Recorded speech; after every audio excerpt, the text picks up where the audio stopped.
failing well includes a healthy portion of risk-taking in pursuit of things that you care about. Take more smart risks and be okay with the fact that they don't all pan out because they're risks, right? They're experiments. They're not supposed to all work. And in fact, if everything always works out as planned, you're not taking enough risks.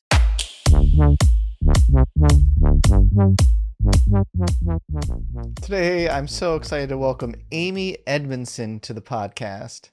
Amy is a professor of leadership and management at the Harvard Business School, and she is ranked #1 this year on the prestigious Thinkers 50 list.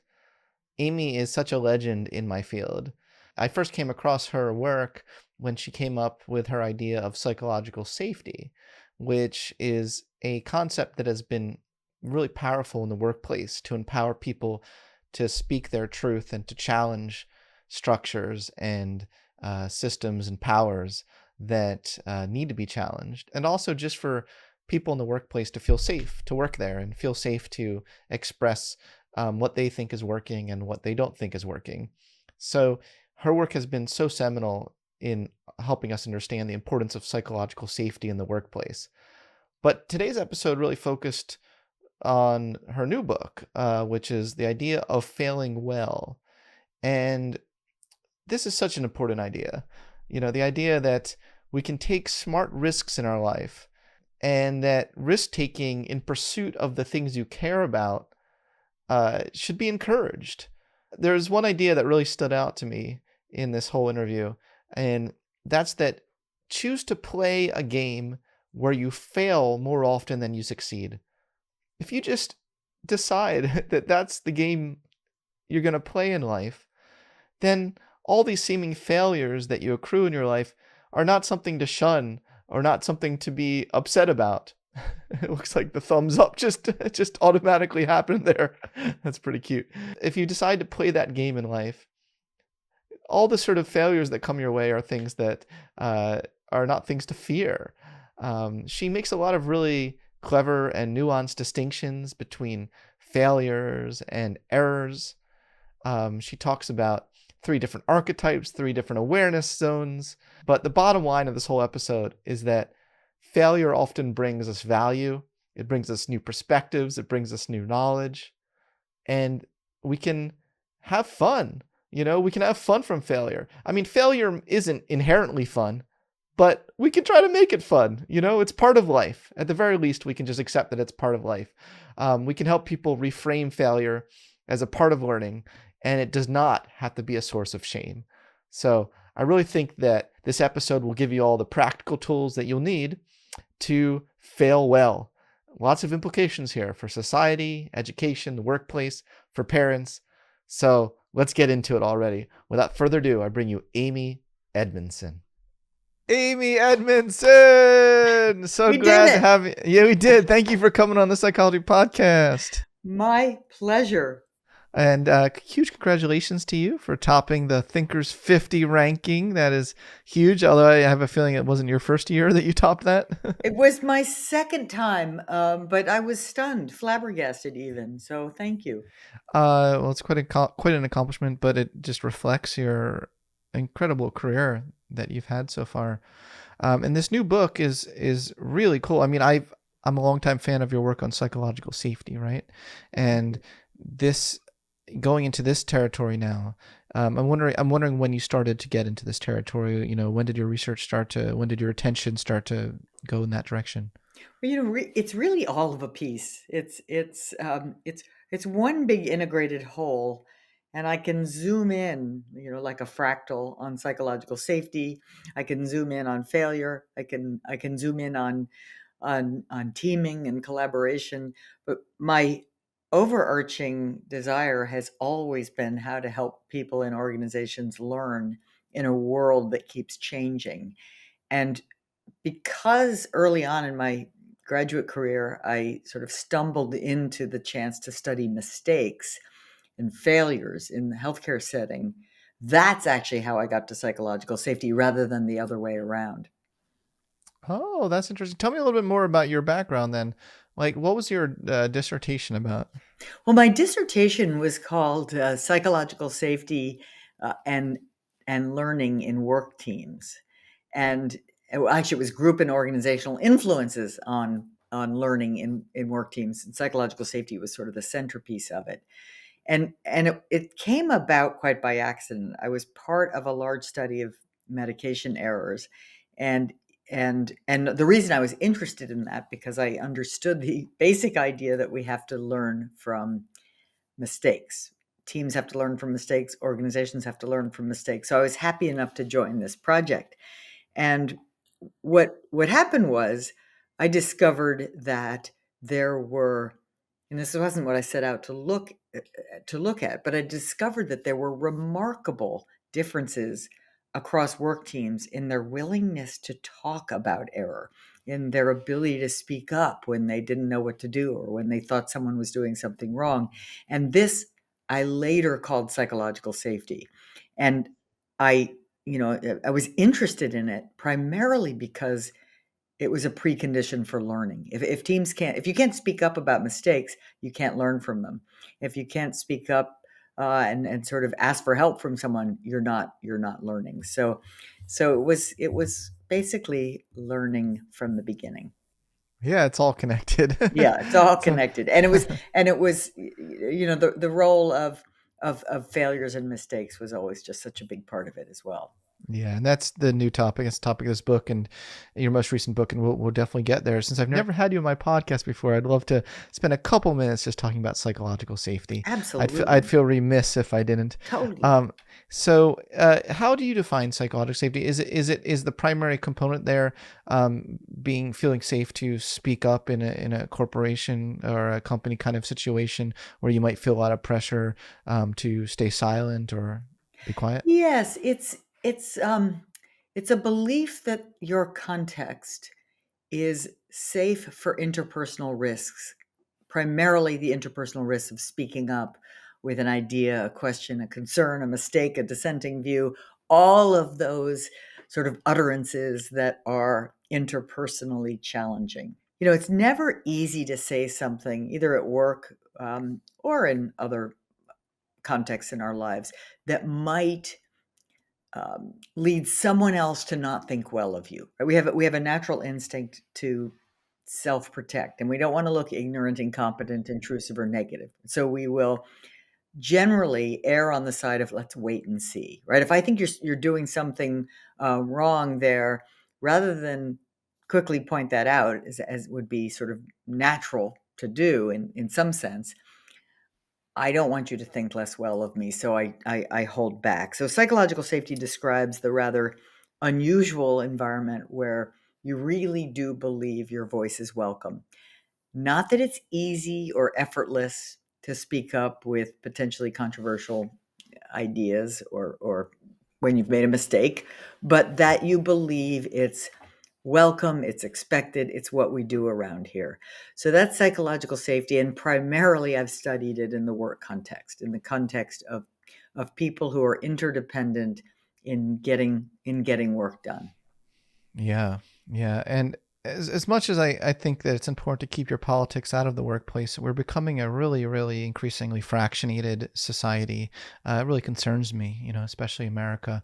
And I don't know how familiar you are with Jonathan Haidt's work on viewpoint diversity. I was wondering how you've linked maybe this idea of viewpoint diversity to psychological safety. It's very related, and in fact, I've done some work, not enough, but some work on, and I teach this material often on how to ensure high quality decisions are made in complex, uncertain environments, which requires viewpoint diversity to have come into the conversation.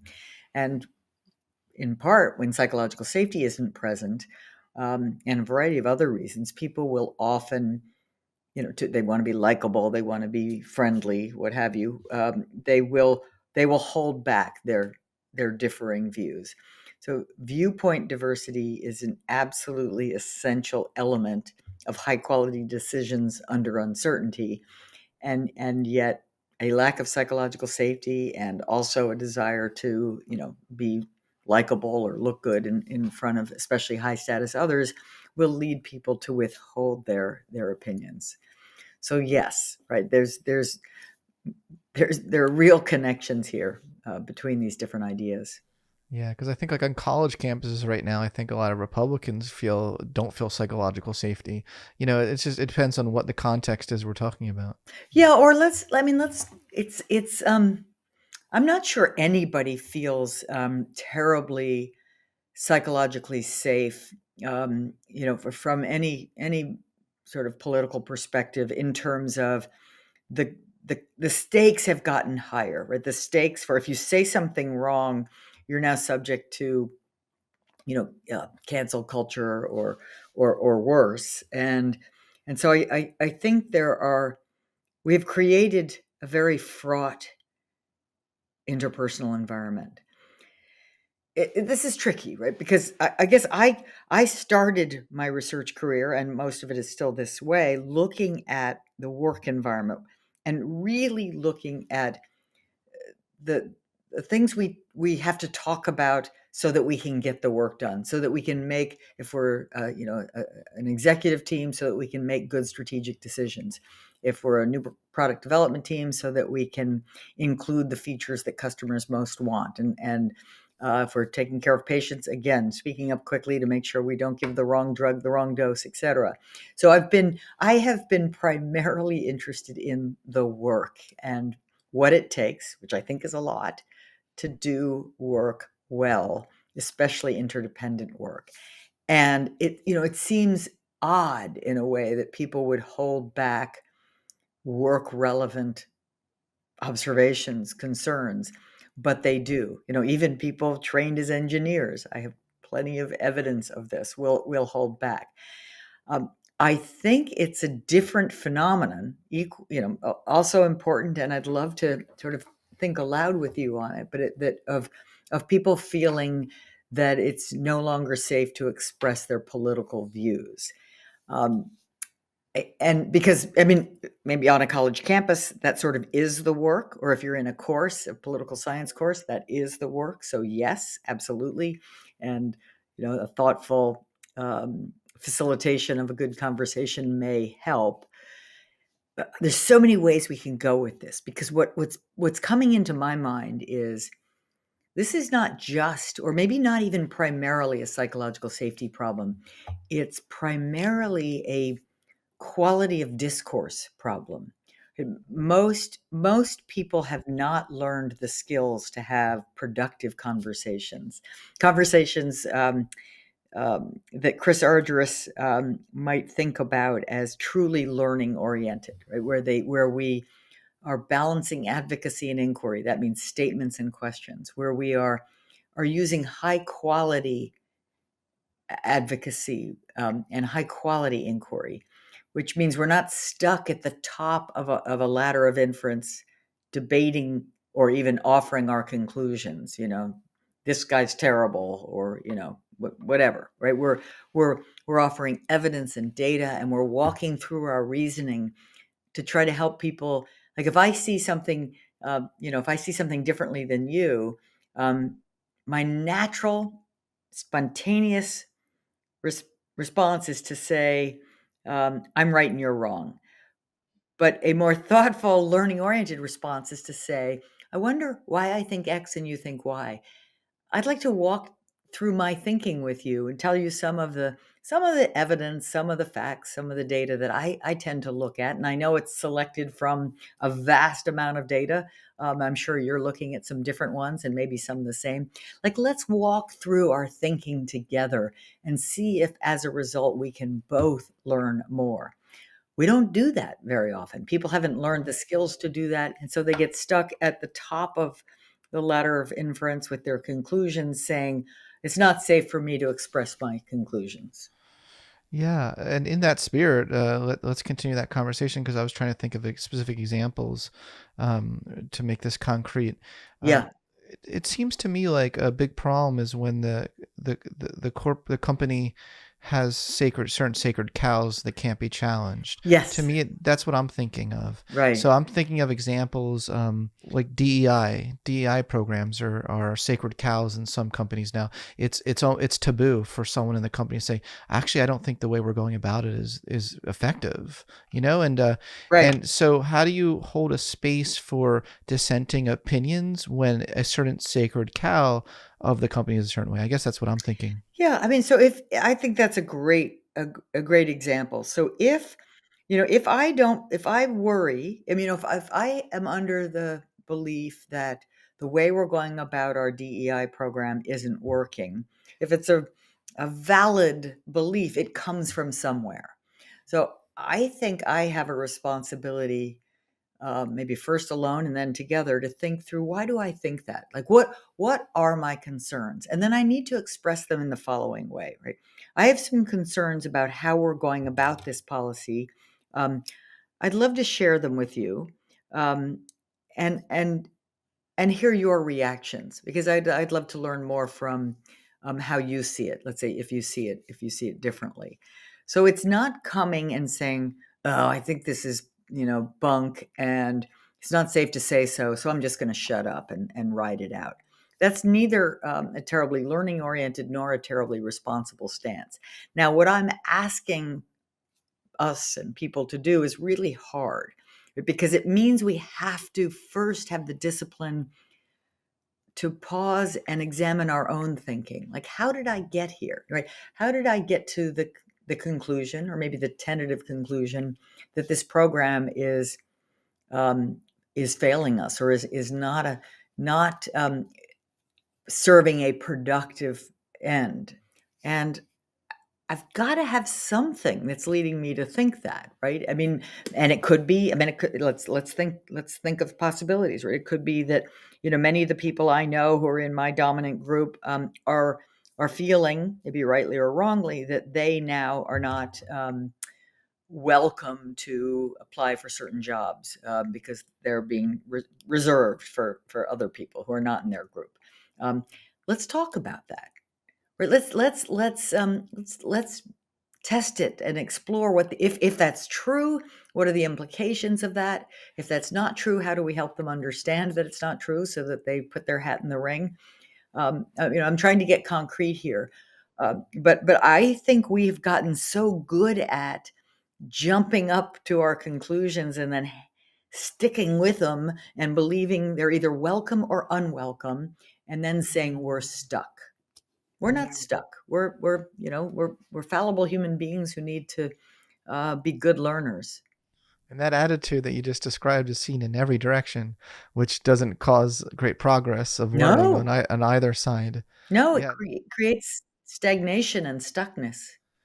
it's a really good point. So it seems like a lot of it has to do with the manner in which you Yes, voice your dissent.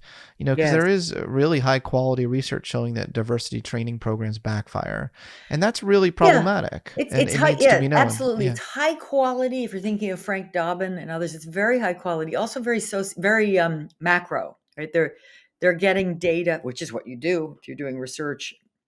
You want to make a thoughtful conclusion, about a large number of entities. You need a lot of data from many different organizations. So that kind of research gives us, very robust conclusions about, say, that statement that these programs aren't working, right? But they don't tell us very much about what's really going on with those programs, and how what's the quality of the programming, and how well led are they, and how have they been framed, and how have they been introduced? Have they been a checkbox activity, or have they been, the result of really high quality dialogue, that is genuinely trying to do the hard work of making a more fair world? And I suspect, and you'd need some qualitative research to get at those details, and I suspect more often than not, the answer is that the programs are not high quality enough, not because those were not well intentioned, good people, but because this is very hard to do well. So, my takeaway from that, I think, really important research is we've got work to do in making the quality of our interventions actually serve our aims. Oh yeah, I mean that's an excellent point, and then there's also philosophical disagreements about whether or not ideological colorblindness is a better approach Right. than focusing everyone's attention on race differences in a workplace, and that's a separate issue. That's more It philosophical is, than. yeah, and you're right. Yeah. I mean, it comes back to philosophy or values, and I think reasonable people can disagree on what you prioritize and when, and that I think is the kind of debates we should be having. And I would agree with your premise. I think your implicit premise, which is we're not having those. We're not having these honest Right, discussions. right. We're just sort of leaping over sometimes to kind of um, all or either an all or nothing, and it's not working. It's not whatever we're doing is not working. Right, right, Yeah, right, right, right. yeah. So anyway, your work, we can put a pause there and we can go into your new work. But I did want to I'm highlight so that for a glad little you bit. raised it, actually, because Oh, good. I do think something needs to be written on this, because people have been kind of in the hallways and on the, in audiences in the pit afterwards. People will come up and say, "Yeah, but it's not safe for me anymore," Exactly. right? And Exactly. I empathize, and I never have quite enough time to say, let's really get into this. Like, let's see what we might, what might be done. Can't do that in the 30-second sort of, meet and greet. Yeah, I mean, I think that these contexts of power can change on a dime. I don't think Yes, that they're as static as possible, where we say like, well, if you're this group, then you're victimized forever. If you're this group, you're never victimized. I right. mean, I think that depending, it's very contextual. Yeah. And we're all, in some ways, we're all victims at some Yes, points, and victims of life. victors at others. But what's never particularly useful for us, and this does take us into the failure topic, it's never a particularly healthy stance, the victim stance, even under those conditions when it is entirely true, meaning man's search for meaning, Viktor Frankl, at Auschwitz, right? There's no better moment of truly being a victim of forces way outside your control. And his deep and brilliant recognition was there is a space between stimulus and response, right? And in that space lies our freedom and our power, right? And that they cannot take away from me my ability to choose my response, right? And to choose and to look around at the incredible courage and suffering and strength and magnificence of some of the people he was with, and envision a better future for all of us. That was all he could do, but he did that, right? And that's, I mean, that's an extreme case, but it's an extreme case that illustrates that the opposite, I guess, but when we instead decide, or don't decide, but get stuck in the victim mindset, um, we really lose our power and our opportunity to create something You're better. just really speaking my language here, Amy. In this new book, you talk about failing well. Well, did Viktor Frankl fail well in a way? Well, he succeeded brilliantly. Yeah, he sure did. I mean, he was, let's say, I don't think I would argue that he failed.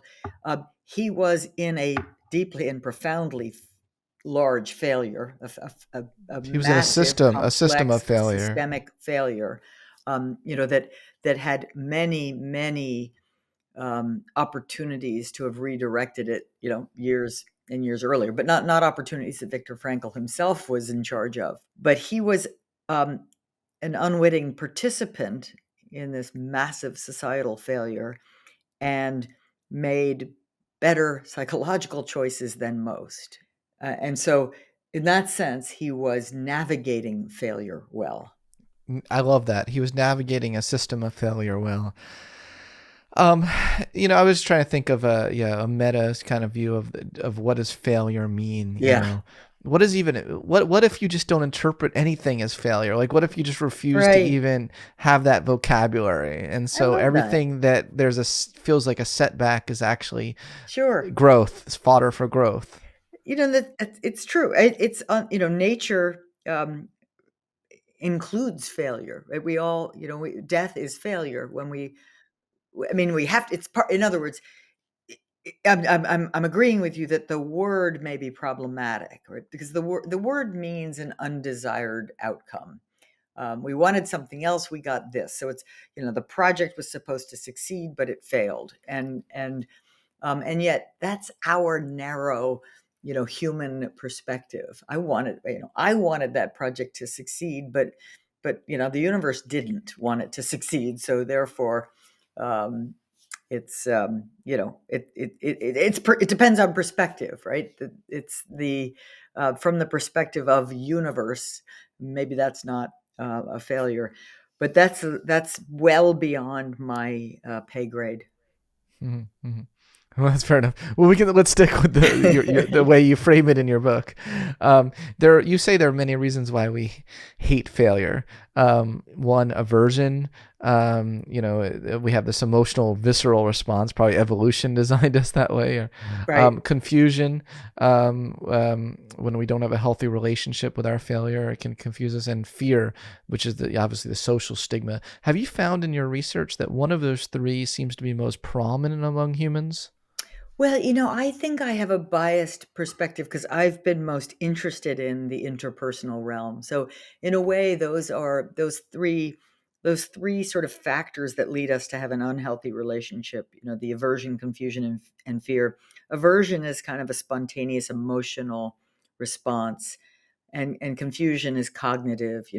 We don't always do a good job between sorting, distinguishing between like lovely discoveries in new territory and, stupid mistakes that we make. So, but the third one is the one that I'm I think because of my lens, because of my long-standing interest, because I look at organizations and teams, which is the interpersonal domain is the one I'm most interested in, and often the one that seems most challenging to fix. And that is that very real worry about what do other people think of me. And I want to look good, not bad. I want to look like a success, not a failure. And so um, I do everything I can to kind of avoid the looking bad. My friend Michael Gervais just wrote a book. He coined this term called FOPO, fear of people's opinions. I love that. Yeah, yeah. It just came out, so it's fresh in my mind, and I'm going to be having him on my podcast soon. It's a really cool book. Yeah, I can see it relating to this very much. I guess so much of it does come down to the framing, though. Like that it is Yes. that you're a failure. So many Right. people, I think, deep down, maybe based on childhood trauma or whatever past experiences one has had, we think we are like our existence is a failure, and so we do all these. You see this a lot in hyper over competitive, hyper achievement cultures. Actually, just go to the gym and you'll see. Oh, yeah, absolutely. Yeah, I mean, Yeah, overcompensation. we're overcompensation. Yeah, we're working so very hard, to be a success in the minds of others. Um, and maybe we should start with, just first being okay with who we are, being okay. But I think we shouldn't just be complacent. Like we should be okay with who we are because, we um, do our best to make a positive difference in the lives of either the people in our family or more broadly. We're fighting the good fight, and we're doing our best, and we're not always succeeding, of course, but um, we can feel good about it. Mm. So, well, how can people overcome this? How can they fail well? Well, failing well, here's how I think about it. It's let me start with the good kind of failure, the kind that scientists do for a living. And those are, I call them intelligent failures. And I would say failing well means having more intelligent failures in your life. And intelligent failures are still undesired results of thoughtful experiments in or thoughtful forays into new territory.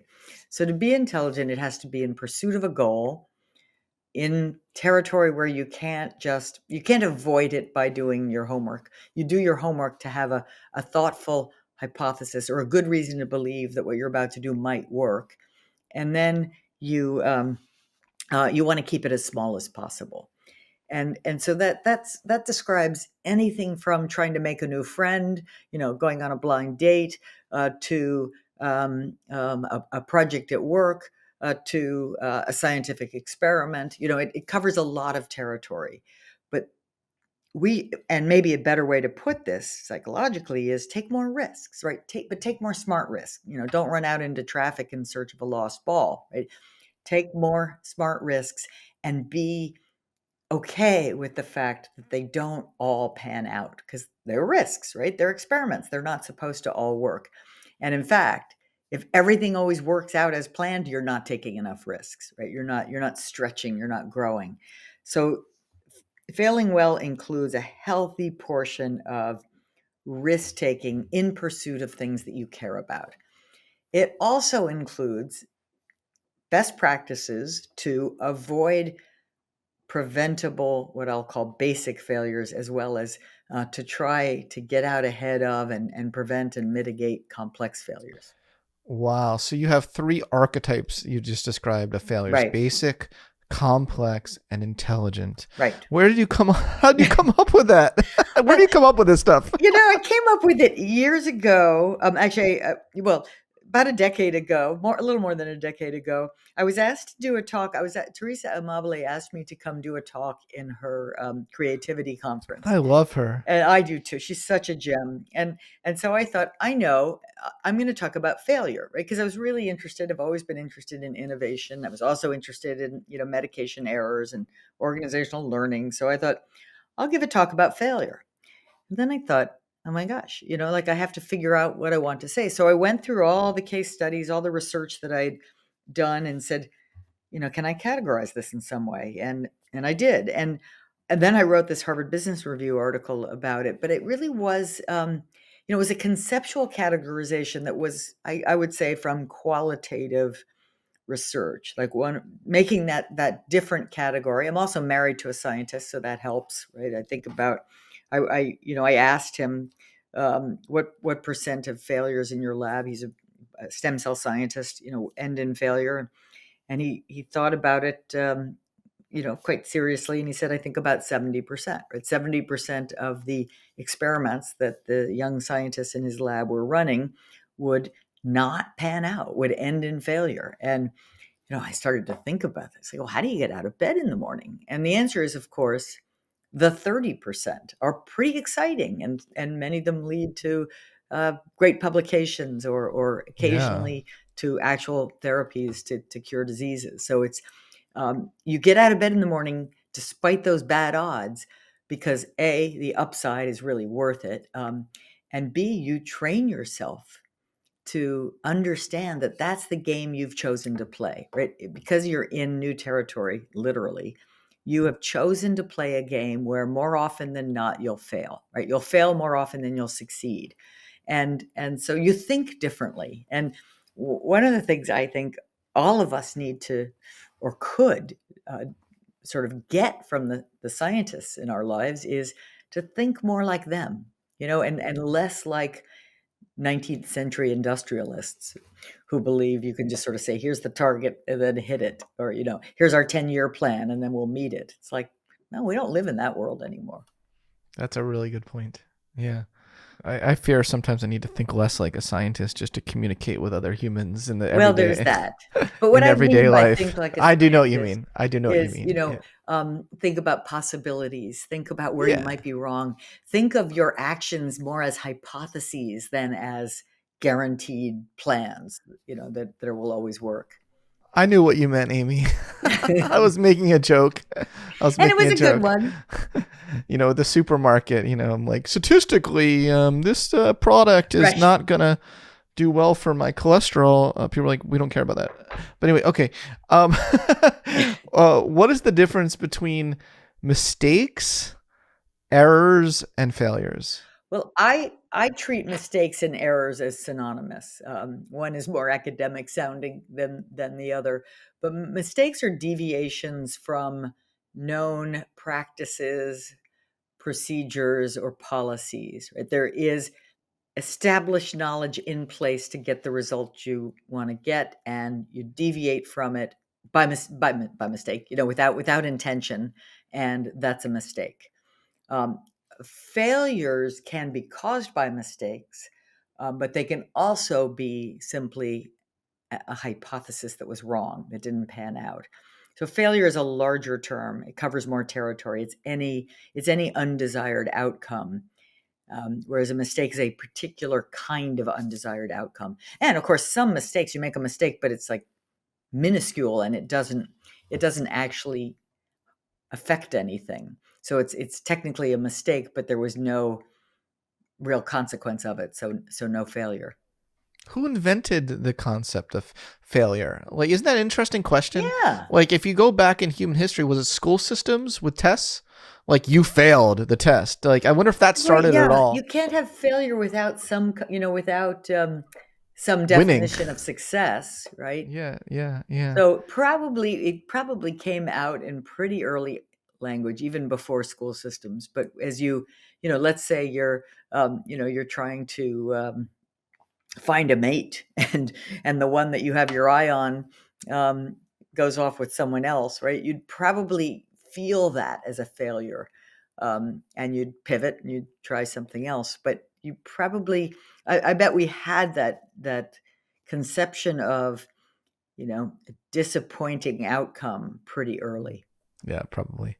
But I'm wondering when language arose. When did the word? What's the root of failure? What's the Yeah, what's the what's the Latin etymology of it? it's a great question. Let me just Google that real Do quick. maybe it has something to do with faith or working. Like there's So the Latin translation of the word failure is defectus, which comes from the verb defecere, defective, deficiency. Aha, deficiency. Yeah, deficiency. We've come up yeah, short again. And yes. even scientists who have a good hypothesis and test it in the lab and they're wrong, they do feel they came up short. They I don't see. love it.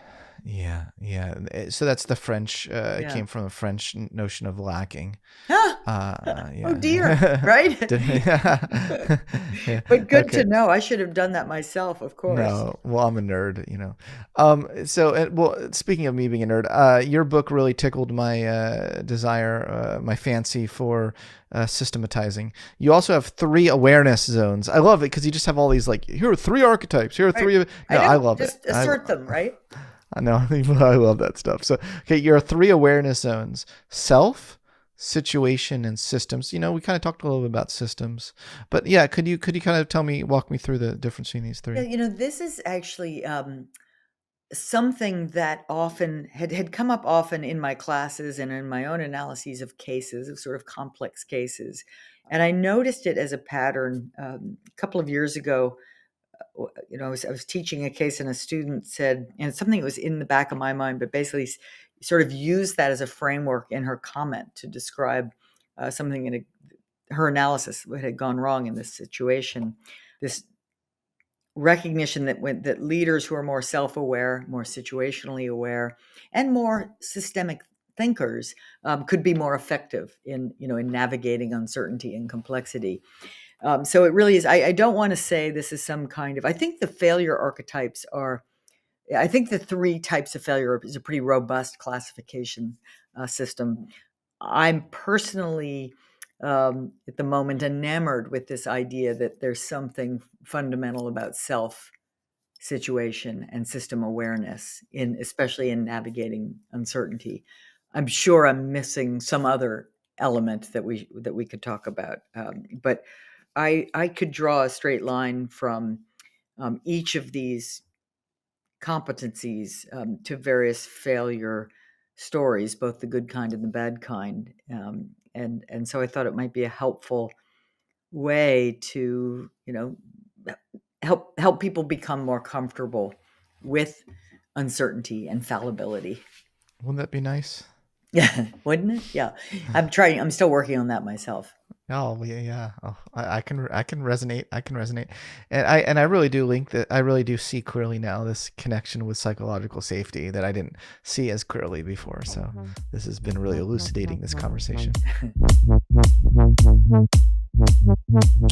Well, relating to our earlier talk about DEI, you distinguish between privileged failure and the kind of failure pressure that minority groups face. Can you kind of walk me through that distinction? Sure. I did some thinking about the unequal playing field, right? The unlevel playing field for failing. Let's say in an entrepreneurship environment or in a company setting, a project that you're leading. And I began to realize, and I'm not the first person to realize this, that if you are a member of the dominant group in that organization, you're less likely personally to worry and collectively to be seen as a representative of a group, so that your failure is less likely to be seen as um, reflecting badly on the group that you are part of. And so if you are a member of an underrepresented minority and you're put in charge of some project and you fail, you will be anxious, and probably rightly so, that people will then say, okay, we'll never do one of those. We're never going to put one of that kind of person again in a role like that, because look, she failed. And so, the aspiration would be a level playing field where we just don't think that way anymore. That anyone who has a success or a failure is simply a case study from which we can learn about better and worse things to do in a particular situation, not a representative of some identity group doing things that we either can or can't learn from in that situation. Oh wow, I need to process that. Sorry. Sorry, I know I'm being a little Whoa. abstract, but it's just if you imagine an organization where we're putting someone in charge of, let's say, a major country division who is, we've never had maybe a African American woman leading such a thing before, and something goes badly wrong, what's the first thing people are going to think? Well, they, like they got it because of their skin color. Yeah, Like, they got it because of that, and look, we shouldn't try that again. That was a mistake. It's going to be all about their category. It's not going to be about what do we learn from that. And no one, or maybe we do it the other way. It's a white male, and project goes wrong. Nobody would ever think, let's not because he was picked because he was a white male, and let's never do that again.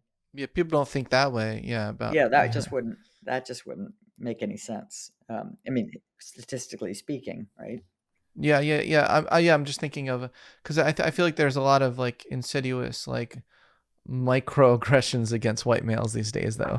Like No, no, I mean, I think I it's see it. I true. see it sometimes. It's Yeah. sort of here, wouldn't it be interesting if we could be, David Thomas, he used to use the term, and I guess others have used it as well, unearned privilege.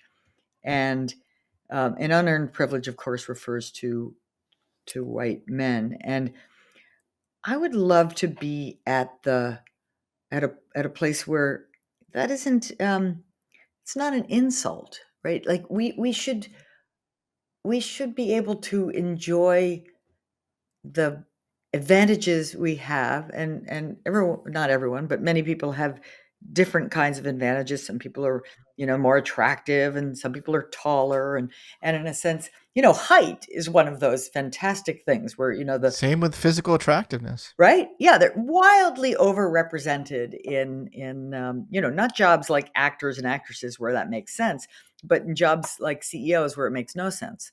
Well, the Um, halo effect is a real right. thing. The halo effect is a real thing, and so that's kind of this phenomenon of you get certain privileges or advantages that you didn't, strictly speaking, earn, by just working harder at your calculus than anybody else.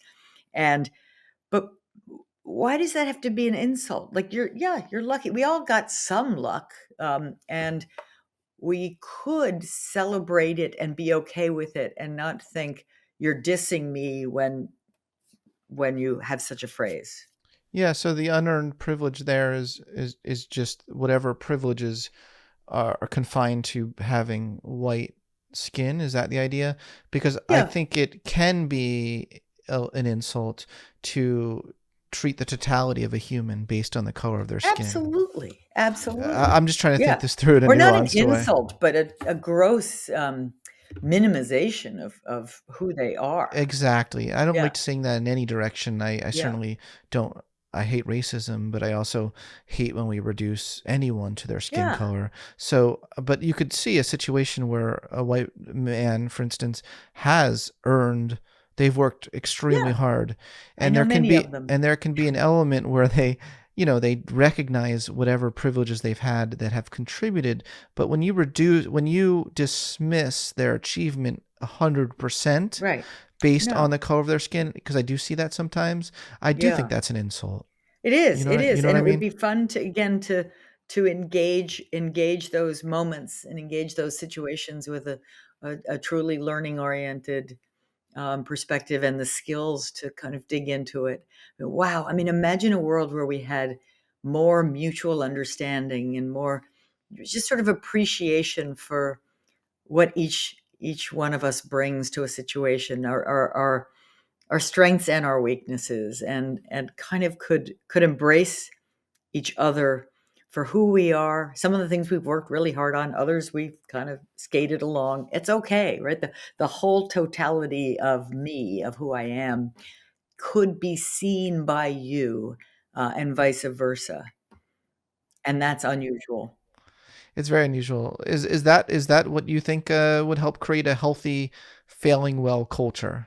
Yes, yes. In fact, I would describe a healthy failure culture as one in which we are okay with the fact that we're each fallible human beings, and we're willing then to take risks, both in the business sense and in the interpersonal sense, in pursuit of learning and progress and toward the goal of creating a healthy and sustainable world for all of us. Well, I'm very much on board with that. Your bottom line here seems to be that failing isn't fun. It doesn't always feel Never comfortable. fun, It's not but like it feels great, but that's okay. Not everything needs to it's feel part of great. life. I think we live in this culture where everything, they're all on my Instagram feed. I have one advertisement after another trying to make me feel great. It's just like we're obsessed with feeling great, but there are so many things we can learn from uncomfortable and even awkward Yes, moments. I mean, half of my yes, day are awkward interactions with humans, but that's absolutely. not bad, right? No, it's not bad. Necessarily. It's part of life. Like failure is not fun, but it's part of life. And it often even brings value to us, new knowledge, new perspectives, right? That make us enriched as people. And psychological safety describes an environment where you are okay feeling uncomfortable. Because you're not going to die just feeling uncomfortable or, having an awkward conversation or asking for help, but sometimes it feels like that. Sometimes it feels like that. Yeah. So I do like this idea of intelligent failures. Yeah, and how they can bring discovery. You talk about four essential tools for failing well. Mhm.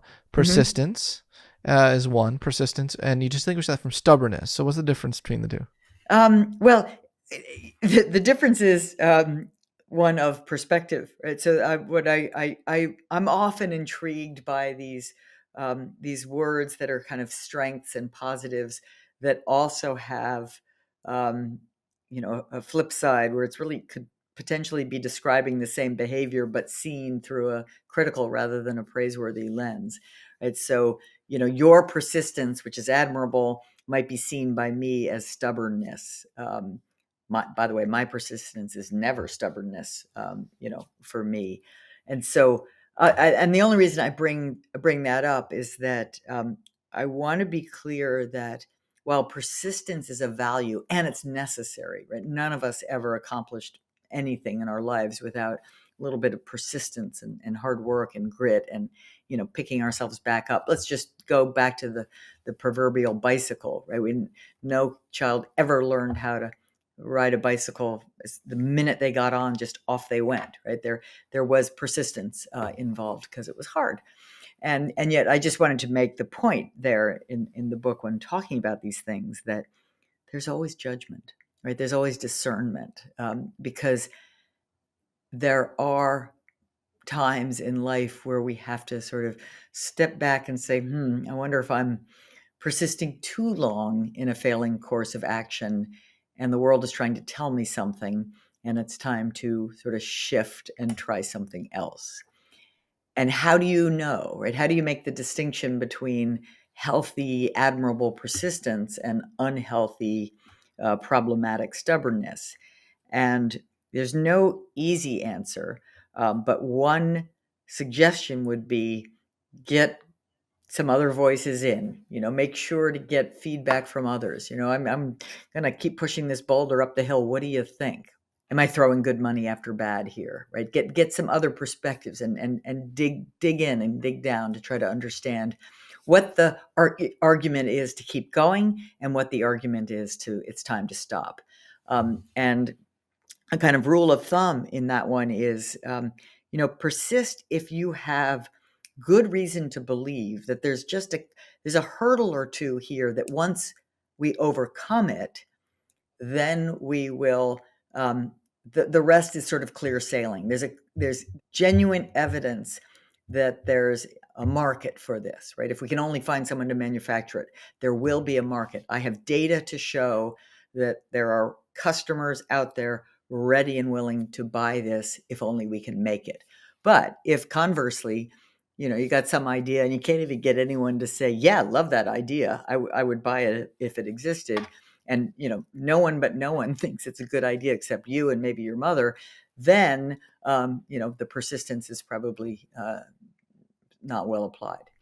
So to summarize, know when to grit and know when to quit. Yes, exactly. Yeah. Love it. You have 4 here. Your second is reflection. I think that's self-explanatory. Self-explanatory, but make it a habit, right? That's not Make something it a we habit. naturally do. Yeah, no, it's not something that is predominant, even though it's self-explanatory. Accountability. Can you have accountability partners for failing well? Sure. So accountability is a word, at least in the sort of corporate space, that has come to mean punishment, and I think that's problematic, I right? see. I see. There's got to be accountability, right? And but the real root of it is about taking, being able to provide the account. What happened, like to really truly understand what happened, and own and acknowledge your contribution to the failure or to the disappointment, Wow, that right? no one's willing to do that these days. Right. What are the things that you did that contributed? What are the things maybe by omission you failed to do that could have helped, right? But that is, again, that's the kind of thing we don't do because we think we'll look bad. And in truth, you look good. When you have the courage and the confidence to say, here's the way I came up short. Here are the things that I did or didn't do that contributed to this outcome. You actually look like someone who's pretty wise and pretty capable to have figured that out. And you're now equipped to go forward and do Thanks, better. Damien. No, I know you weren't talking to me, but thank you. No, yeah, no, I love that. But you have such a nice way of framing things. It's so polite and Well, and mature and respectful. It's well, framing is a skill, I think. yeah. Oh And yeah. it's Oh it's yeah. it's a cognitive skill, and it's a skill that can really help, us cope with the challenges that lie ahead Oh yeah. But I'm and using. behind. I'm saying you have that skill Well, thank you. in I guess I've spades. worked I've worked at it, but I don't always have it in the exact moments when I need it. I mean, there are so many cultures, work cultures that are so antithetical to that spirit. I mean, did you see the Wolf of Wall Street? Yeah, Can you imagine like saying to them, "You should reframe," because there are cultures that are so like testosterone enhanced, where right, it's like winning competition. Let's do right. this. I mean, for them, they would listen to this and roll their eyes. Right, but those kinds of cultures often, look really good in the short term or for some period of time, and then they crash and burn. They collapse under their own weight because nature doesn't really work that way. No, I mean, I agree. It's a good point. Sometimes you have to find out the hard way. Yeah, time frame is everything, right? Yeah, yeah, yeah, yeah. And then the last one is sincere apologies. That's a good tool for fun. That takes a humbleness, right? That takes Yes, it does. a lot of this is taking the ego out of the equation. That seems to be a Totally. thread running through all of these. Yeah, Yeah. because and the ego is really a source of unhappiness that we mistake as a source of happiness. I mean, we puff ourselves up thinking that will make us feel better. It just makes us lonely, really. But so a sincere apology, and it was really fun actually for this book to go to there's actual research on apologies. It's very thoughtful, and they use the term that the purpose of an apology is to repair the rupture in the relationship. If I do something wrong, I have in either a small or a large way created a little rupture in the relationship, and if I can be courageous enough and ego free enough to apologize, I'm helping repair that rupture. And a high quality apology, they show, is one in which you you do take some responsibility for your part in what happened. You acknowledge the harm. You offer, if possible, to make amends, which could even just be a promise to do better next time or not do that again.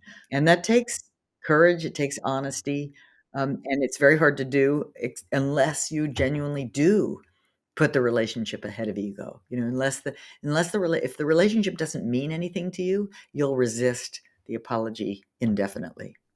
Yeah. I mean, it's such a good point, and you have to remind yourself of that when you're in the grips of the It's ego. so hard. Yeah. you know, I'd be remiss. We're ending this interview, and I want to be respectful of your time. I'd be remiss if I didn't ask you about this fascinating link you talk about in your book between social media and perfectionism. Yeah, that's Wow. I mean, I think it's intuitive. I think most people or many people are increasingly thinking about Hmm. um Yeah. this Including Jonathan problem, Haidt. this challenge and the mental health implications of it. But social media, by definition is you choose what you're posting, and you try to post things that make you look good, not bad. So maybe you post just the best pictures. We can easily, toss in the trash the pictures that aren't so good. You highlight your successes, not your failures. So that's natural. Makes sense. I mean, who would want to go and stand on a mountaintop and yell out about their failures? But it leaves us with an artificially curated data set. It is not representative of people's full and complicated lives, but is only the happy front. And then our lives feel um, sad and inadequate by comparison. So the whole phenomenon of social comparison, which we've been doing since the dawn of time, is now distorted by social media. We used to sort of look to our right, look to our left, and some of that comparison was healthy because it would say, "Oh, I guess I better sit up straight," and some of it made us feel bad because someone looks like they're happier than you are, what have you. But now it's a distorted, biased data set against which many people, especially teenagers and more vulnerable young people, are sort of stuck with this biased data set, and it can cause great harm. Yeah, it really can. I was thinking though, there are instances where I think people on social media are rewarded socially by signaling their victimhood or signaling their vulnerability. Oh, that's interesting. That's true, right? And everybody kind of swarms in to say, "Oh, A way yep, of getting yep, attention. A way of yep, getting yep." attention. Now everyone and their mother has discovered trauma, and in their life, and then everything on social media is about like, look at me, I've had trauma. It's a good point. That's a good point. Yeah, I haven't done much thinking about that, but that's actually a very real point, a very real trend. I wonder, right? I mean, what the implications are of getting your positive, the attention that you crave, the caring that you crave for for being weak or traumatized or vulnerable, is is that is that is that as nourishing as you imagine it will be? Very interesting food for thought. Yeah. I Okay. So to conclude, really, really important work you're doing here, that has implications for society, has implications for the workplace, for education, and I even love how you talk about implications for parents. But the thread running through all of that is that as managers, as parents, as leaders, we can help people reframe their failure as something that is part of learning, and it doesn't have to be a source of shame. Is that a fair Exactly summary? right. Fair summary. Beautifully put. Okay. Whew. Thank you, Amy. It's Thank you. so wonderful, and I'm honored to have you finally on my podcast. And congratulations on all your very well deserved, earned successes. What's the opposite of unearned? Earned. Yeah. Unearned. It's earned. Well earned. Thank you. I don't care if you're white. I don't care if you're whatever you are. Right. You earned it. No, I'm really proud of you. I'm Thank really you. proud of you. Yeah, thank you.